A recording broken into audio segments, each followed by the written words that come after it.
Hello guys, I'm Alvaro Calmet and welcome to the next episode of the Q&A. I'm going to answer 5 new questions that you have asked in the previous Q&A and hopefully you can learn new stuff of the show and Okay, Dorothy Ashton asks, how many seasons will there be in Derp Online?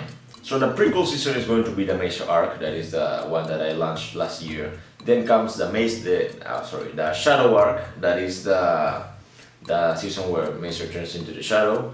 And there are going to be 2 more seasons. I'm not going to spoil what they're going to be about. They're still in the planning stage. But hopefully it all goes as it is planned. Right now the final script for Derp Online is already made. I'm not working on the episode right now because I'm trying to finish the movie as soon as possible. But as soon as that's done, I'm going to continue making Derp Online. So I hope you like what's coming and I hope I can do all the episodes that I had planned for that show. Derek Trimble asks, is the Lyosacks your first animation? No, the first animation I ever made was Tony Rod. It was a really old show I made when I was, 13, 14 years old. I think I showed it to you last episode in a small sequence. That was my first animation. I made that with Paint and Movie Maker. After that, I started making some animations in a YouTube channel called Eldix McJoy.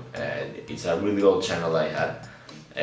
Most of them were made with Paint, but at a point I think my mother bought me a software called Anime Studio and I started making a few other animations. All of them were mute. Some of them had like some noises, some characters that were made by me, which is really embarrassing. I hope none of you search for the channel because it's really embarrassing. You have a lot of characters making like and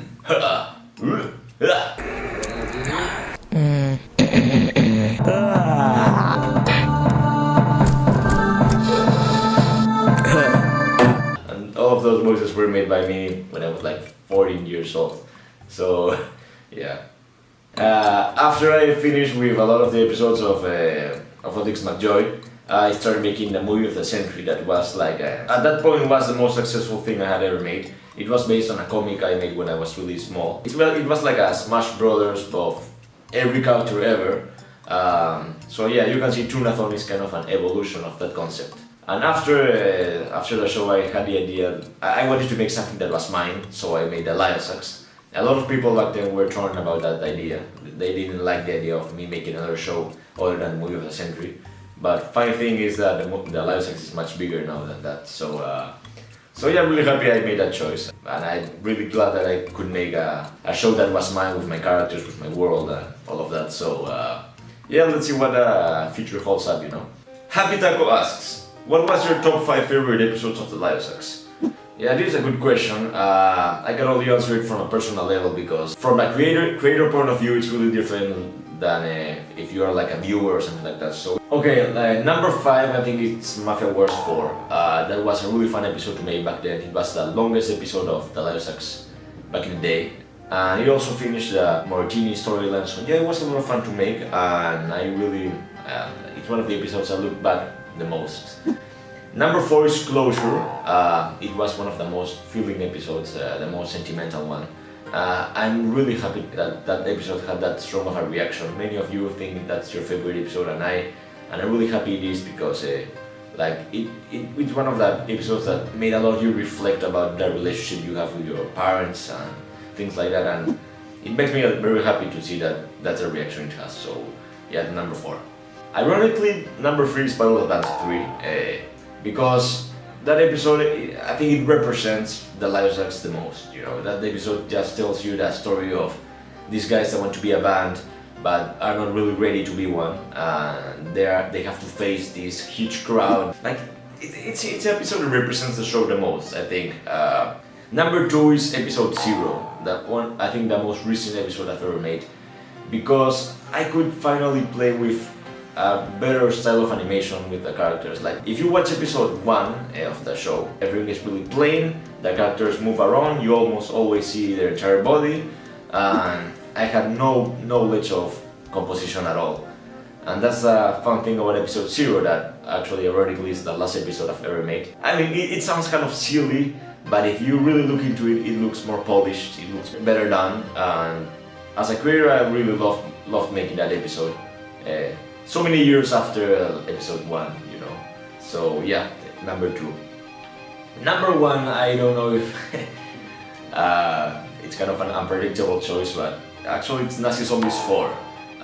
The longest episode I've ever done. And even if it's not a main episode of the show, I was in a tough position because when I was making the Nazi Zombies episodes, like I think the zombie storyline was kind of unpredictable and I didn't know where it was going to go. And then I had this idea of just playing with the main characters, taking them to space, making them fight zombies, and then killing all of them. In the end of the episode, nobody's alive, and then the cycle continues. And I know it's one of the most creative episodes I've ever made. It was a lot of fun to make. The animation is also much better than a lot of other episodes. I don't know, it was such a pleasure to make that episode. It was, as a creator, it was the best episode for me. So yeah, there's the top 5, guys. Dragon Knight asks, have you thought of creating a cinematic universe?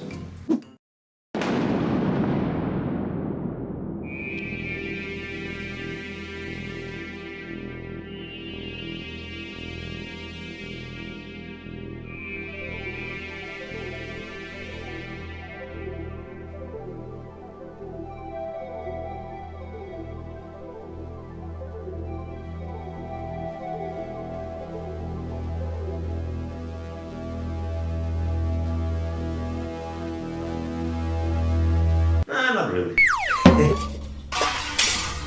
So anyways, guys, yeah, lying in my bed, finally. That's it for this Q&A, guys. Remember to ask in the comment section below if you want to learn anything else. Hopefully this was, like, it was a lot of fun to do, you know, talking about my favorite episodes. And yeah, see you in the next Q&A, guys, and a lot out. Hey everyone, I hope you enjoyed our Q&A. Leave a comment down below asking whatever you want, because who knows, maybe next time your question will be answered. Remember to support us down below with Patreon. It's honestly the best way to keep us working as animators. Also subscribe to the Lyosacks for more awesome content. Take it easy.